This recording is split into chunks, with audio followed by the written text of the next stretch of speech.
entrarle. No, yo no dije que no, usted los demás lo le dije, ahí está el temita, que ayer nos quedamos con eso. Entonces dijo, no, pues no podía entrar con la... dijo, empezó con los problemas de su conexión de internet, sí. ¿No? Que amanecimos con un centón. Sí, México amaneció con un centón, que es lo que antes se llamaba plantón, ¿no? No, convocaron organizaciones civiles. No, así dijeron. Desde acostadito, muy a gusto, ¿verdad? No, el centón en el Congreso, que estaban convocando a sentarse en los accesos del Palacio de San Lázaro en México, ¿no? Ya ve que hay distintas maneras de llegarle ahí, ¿no? Entonces hubo bloqueos como en 5 o 6 accesos, pero pues los diputados, ya saben, tienen sus maneras de entrar, ¿no? No hay... En cajuelas de autos, por la puerta de atrás. Ese fue el Godoy, ¿verdad? El que entró en una cajuela para poder jurar... Tener fuero y obtener el fuero y que no lo metieran al bote, ¿no? Pero de todos modos salió, renunció y no está en el bote, ¿no? Por sus ligas con el narco allá en Michoacán, o presumible el ligas, no sé. Pero estamos viviendo un momento particularmente, me parece, significativo de cara a un albazo del presidente Calderón. Una reforma laboral de la noche a la mañana, toda marchada, ¿no? El presidente del empleo va a ser el presidente que a la clase trabajadora, a los empleados de este país, los ha dejado por cuestiones internacionales, como lo que usted quiera, en la vil calle, y no solamente eso, sino que les va a quitar todo lo que legalmente puede usarse en defensa de los trabajadores. Eso lo está haciendo Calderón. Eso lo está haciendo el Partido Acción Nacional, que está saliendo de la presidencia de la República. Eso lo está aceptando el Partido Revolucionario Institucional, que está entrando como nuevo gobierno a la presidencia de la República. Y lo que me preocupa a mí es que en ninguna parte más que en el Distrito Federal estoy viendo que los trabajadores estén en la calle protestando por que se les está quitando los derechos a los trabajadores. Que esa es una de las manifestaciones más preocupantes. Si se fija, los que externaron inmediatamente sus preocupaciones y exigencias fueron los líderes sindicales nacionales. Pero es que esta casta dorada, no, pero es que hay dos cosas en la reforma. Pero es que usted no me dejó hablar de la reforma, don Ángel. Dijo, he dicho, y eso entre yo. No, yo no he dicho. Digo, no me ha dejado hablar de la reforma en 3 programas que estoy insistiendo, se la ha pasado hablando de otras cosas. No lo he dejado. Manuel Gómez le dice que se la pasan chacoteando todo el primer segmento. No dice eso, no se dice, me diste más feo. y menos que derecho tendría que quejarse, porque le he puesto el tema en 3 programas de ellos y no le quiere atorar. Mire, a lo que iba, que los trabajadores, así, la clase trabajadora en México es una entelequia, me parece, ¿no? Un ente amorfo, sin vigor, sin protagonismo, sin determinación. Lo que hay es un grupo de líderes de la clase dorada sindical, ¿no? Que son los que chantajean y negocian con los gobiernos para mantener privilegios, acrecentarlos o ir haciendo los ajustes necesarios de lo que haya que arreglarse, siempre con cargo o a los contribuyentes o a los propios trabajadores. Y los trabajadores, en cuanto gremio, son muy pocos los que han salido a protestar por esta reforma. El problema, ¿no? en este caso, en esta ley en específico, bueno, más bien hay dos direcciones. Una es porque realmente esta ley le está pegando a los sindicatos y por lo tanto a los líderes sindicales. ¿Sí? Esa es una. Pero realmente eso, pero sí, o sea, con el chantaje de los líderes sindicales ya lo quitaron. Pero realmente, la transparencia sindical ya quedó eliminada de la discusión. Bueno, pero realmente existen modificaciones propuestas que van a afectar directamente a los trabajadores. Ahí va una, simplemente. Cuando usted lo despiden en un trabajo por alguna razón, la que sea, usted se va a juicio. Pasan 1 año, 2 años, lo que quiera la empresa prolongar el juicio, porque puede prolongar la empresa como una estrategia. Sin embargo, a la empresa no le conviene tanto hacer esa estrategia, porque si el trabajador gana, que en la mayoría de los casos gana, tiene que pagar los salarios caídos. Sí.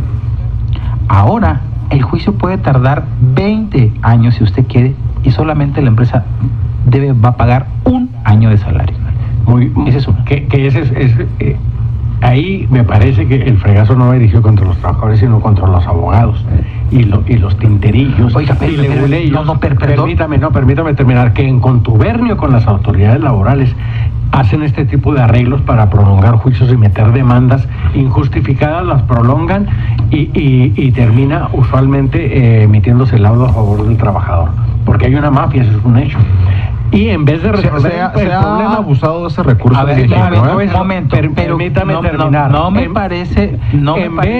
Mi argumento es que en vez de fijar que la obligación de la empresa es pagar nada más 1 año de salarios caídos, debería obligarse a la autoridad laboral a que emita las resoluciones en el plazo perentorio de 6 meses. No necesitan más de 6 meses para establecer si tiene la razón el trabajador o la empresa. Exacto, claro. ¿Quién prolonga los juicios? A veces las empresas, pero también los abogados. Porque son broncas entre abogados, entre la corrupción que hay de un gremio de abogados que se la pasan litigando con sus compadres en las juntas de conciliación, arbitraje, en las juntas de arbitraje. Pero hay toda una mafia, me ¿no? parece a mí que esto usted no puede decir que ciertamente va a afectar a los abogados, pero no diga que no es una cuestión que afecta al trabajador. No, por supuesto que no lo afecte. Yo digo que mejor beneficio para el trabajador sería establecer plazos perentorios en los que debe emitirse el laudo laboral. Ese es por citar un ejemplo. Sí. Los outsourcing. Que esa es otra cosa, ¿no? El pago por hora. Legalizar la contratación a través de intermediarios, ¿no? Uh-huh. Tiene el único propósito de evitar que los trabajadores generen derechos, ¿no? Antigüedad. No, y otros beneficios, ¿no? Por supuesto. Bonos de transporte, bonos de despensa, apoyos, lo que usted quiera, ¿no? El pago por hora. El pago por hora, lo que puede hacer, afectar al trabajador de manera brutal para como se hacen las cosas. Desde luego. País, porque así le das trabajo 3 o 4 horas a una persona, ¿no? Lo obligas a que haga el trabajo que haría en un 8, y entonces con eso ya dices que tienes casi empleo pleno, cuando en realidad estás reduciendo el ingreso del trabajador. Por desgracia, esas cosas se aplican actualmente en México. Hay empresas que le dicen a la empresa, ¿sabes qué? Te voy a quitar del seguro. Pero la mayoría de las maquilas... Te voy a quitar del seguro. ¿Por qué? Porque no tengo para pagar el seguro. Y si no quieres, te vas. Y el trabajador... Vamos a recibir una llamada. Ahí está en la línea, señora Navarro. Muy buenas tardes. Buenas tardes. Adelante. Mi esposa tuvieron un juicio, la corrieron en el 2002, una maquiladora, y hasta acá volver este año. Ya ganaron el edificio inclusive. Pero contra todo lo que ustedes dicen, nosotros los licenciados de las empresas, los que hacen muchas trampas para prolongar el juicio. No, de hecho, este despacho lo trabaja el señor Angulo, el diputado, ¿no? De Mackenzie y eso. Y el juicio se los ganó la licenciada Prieto, con el Pichu, que el Pichu traía una parte de los empleados. Susana. Los empleados que tenían más de 20 años, mi esposa tenía 24, así todos tenían arriba de 20 años, ¿verdad? Sí. Pero fueron tácticas de la empresa, metían paros que no eran válidos, y muchos abusos, ¿verdad? Como decía el Pichu, desde el principio estaba perdido el caso, pero la empresa lo prolongó, ¿verdad? Buscando, pues a ver, no sé, ¿verdad? Lo acaban de ganar, ya acaban de firmar escrituras, o están en la firma de escrituras, y el edificio ya se les asignó a los trabajadores, como 70, 90, el edificio que vale como 56 millones, que es lo que estaba cotizado, ¿verdad? Pero muchas veces son los abogados, no son los interiores como dicen ustedes, son los grandes abogados, ¿verdad? De las grandes agencias empresariales como Mackenzie y estos, ¿verdad? Que tienen todos los argumentos para hacer eso, ¿verdad? Sí. No, un tinterillo no tiene ni siquiera dinero para sacar tantas copias que se gastaron, no es cierto. Sí, ya es mi comentario, muchas gracias. Le agradecemos la llamada, señor. Estábamos hablando de los pleitos entre los abogados con alusión. A mí me parece que quedaba claro, tanto los abogados de la empresa como los abogados de los trabajadores. Desde luego, hay distintas clases de abogados, los abogados que se dedican al derecho laboral y que tramitan sus juicios o sus demandas colectivas, ¿no? Cuando se trata de sindicatos o de gremios de trabajadores. Los tinterillos son los que andan en la pepena, ¿no? En los casos individuales. Entonces, creo que es necesaria esa precisión, desde luego. que muchas veces los abogados de las empresas son los que hacen este tipo de argucias para intentar darle largas y luego negociar en el camino, o vencer la resistencia, ¿no? O comprar liderazgos. Es en ambos lados, ¿no? A lo que voy es que una reforma mucho más práctica sería ponerle límite de tiempo a la resolución al laudo, ¿no? Porque evita los abusos de ambos lados. Tanto de los empleados como de las empresas. Y de la autoridad electoral, porque la autoridad laboral, sí. Porque he sabido que en las juntas de conciliación y arbitraje, en las juntas federales de conciliación y arbitraje, hay grupos anafiados ahí, ¿no? Sí, yo sin ser abogado del diablo, yo conozco a 2 pequeños empresarios que tuvieron que cerrar gracias a una demanda de estas, ¿no? En la que el trabajador que es un trabajador, no es el gremio. Hay que precisar eso. Hace negocio con X abogado, entra en la empresa y a lo largo del tiempo, literalmente tienen que cerrar la empresa para poderle pagar a una sola persona, dejando en la calle otros empleados. Yo conozco dos pero casos. A lo que vamos es que el asunto es de que si el empresario no quiere padecer esas cosas, no tiene que meterse en broncas con el trabajador y obrar legalmente como debe de ser. Cuando existen esos casos es porque el empresario no quiere cumplir con la ley. No es cierto. Sí, es cierto.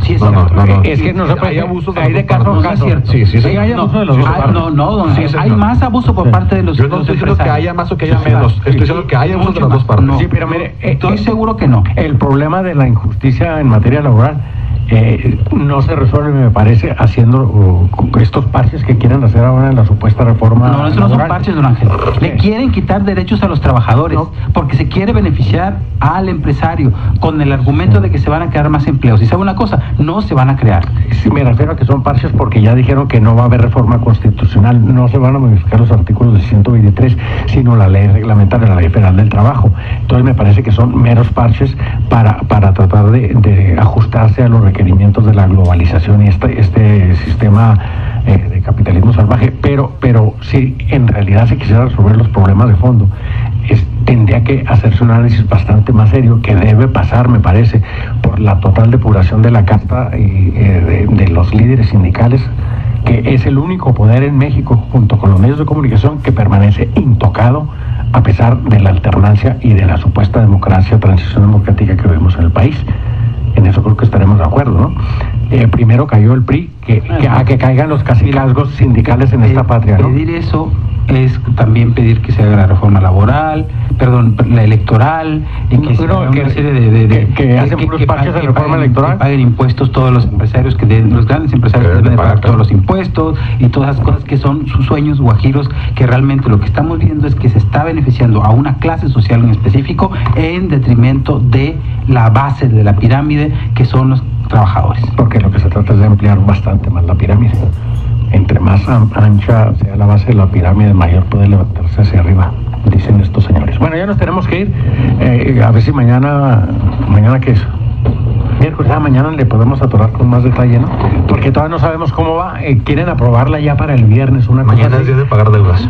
¿Por qué mañana es día de pagar deudas? No, yo tengo un amigo que perdió una apuesta que tiene que pagar mañana. Qué joder. Bueno, hasta mañana. Buena tarde para todos.